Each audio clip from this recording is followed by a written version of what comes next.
Assalamualaikum warahmatullahi wabarakatuh. Alhamdulillah, alhamdulillahilladzi anzalal Qur'an hudal linnas wa bayyinatin minal huda wal furqan.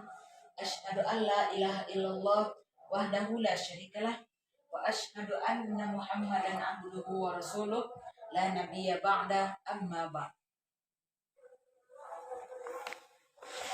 Perkenalkan, saya Al-Fatur Rifki.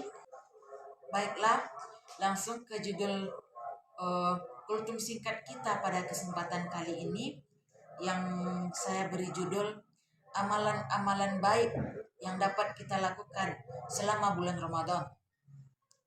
Bulan Ramadan adalah bulan yang penuh berkah, penuh kenikmatan yang diberikan Allah kepada kita.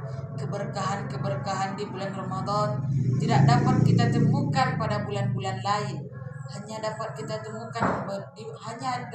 temukan di bulan Ramadan.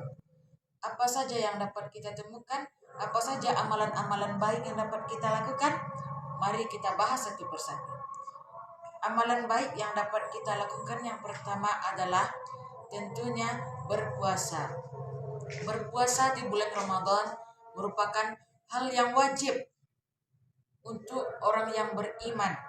Tidak diwajibkan untuk orang-orang yang hanya memakai KTP Islam, yang hanya mengatakan dirinya Islam, tetapi dia tidak beriman kepada Allah. Itu makanya Allah terangkan dalam surah Al-Baqarah ayat 183, wahai orang-orang yang beriman, diwajibkan atas kamu berpuasa sebagaimana diwajibkan atas orang-orang sebelum kamu agar kamu bertakwa. Jadi hadirin yang dirahmati Allah, puasa ini bukan hanya diwajibkan kepada kita sahaja, tetapi juga diwajibkan Allah kepada umat-umat Nabi sebelumnya, mulai dari umat Nabi Musa, umat Nabi Isa, bahkan umat Nabi Adam yang pertama sekalipun juga diwajibkan berpuasa. Jadi jangan mengeluh untuk melaksanakan puasa yang wajib ini, karena kita hanya melaksanakannya satu kali dalam satu tahun. Yang kedua, amalan baik yang dapat kita lakukan adalah salat tarawih. Pasti hadirin yang dirahmati Allah sudah tidak asing dengan salat tarawih. Salat tarawih ini sudah pasti identik dengan bulan suci Ramadan. Hanya dapat kita temukan pada malam-malam di bulan Ramadan, mulai dari malam pertama hingga malam terakhir. Biasanya salat tarawih ini dilaksanakan 8 rakaat, 20 atau bahkan lebih dari 20. Salat tarawih ini adalah salat sunnah, namun merupakan salat sunnah yang dianjurkan oleh Nabi Muhammad SAW. Jadi sayang sekali rasanya jika kita meninggalkannya. Sungguh merugilah orang-orang yang meninggalkannya. Mereka yang melaksanakannya pada malam-malam pertama saja, pada malam kedua mereka sudah mulai gontai, pada malam terakhir mereka sudah meninggalkannya. Sungguh merugilah orang-orang tersebut. Amalan baik yang dapat kita lakukan yang ketiga adalah memperbanyak baca Al-Quran.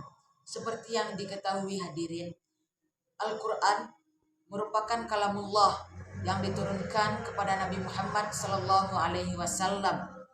yang waktu diturunkannya juga tidak main-main, yang memerlukan waktu yang sangat lama, yaitu kurang lebih 22 tahun, 2 bulan, 22 hari ketika Nabi sedang berada di Gua Hira.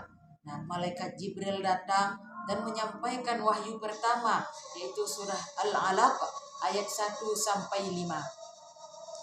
Al-Quran juga diturunkan pada malam ke-17 di bulan Ramadan.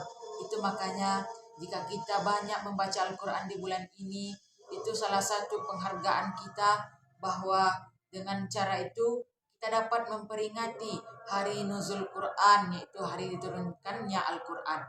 Pada bulan Ramadan, pahala kita membaca Al-Quran juga tidak main-main. Misalkan pada surah Al-Baqarah ayat pertama, Alif Lam Mim, terdapat 3 huruf, Alif, Lam, dan Mim. Jika kita membaca satu huruf pada hari biasa, kita hanya akan mendapat 1 pahala. Jika kita membaca Alif Lam Mim dalam bulan Ramadan, maka pahala yang kita dapat berlipat ganda, bahkan bisa sampai berpuluh-puluh kali lipat, bahkan bisa sampai 100 kali lipat. Wallahu a'lam. Jadi hadirin, kesimpulan yang dapat kita ambil adalah pada bulan Ramadan ini sebaiknya kita dapat lebih meningkatkan ketakwaan kita kepada Allah.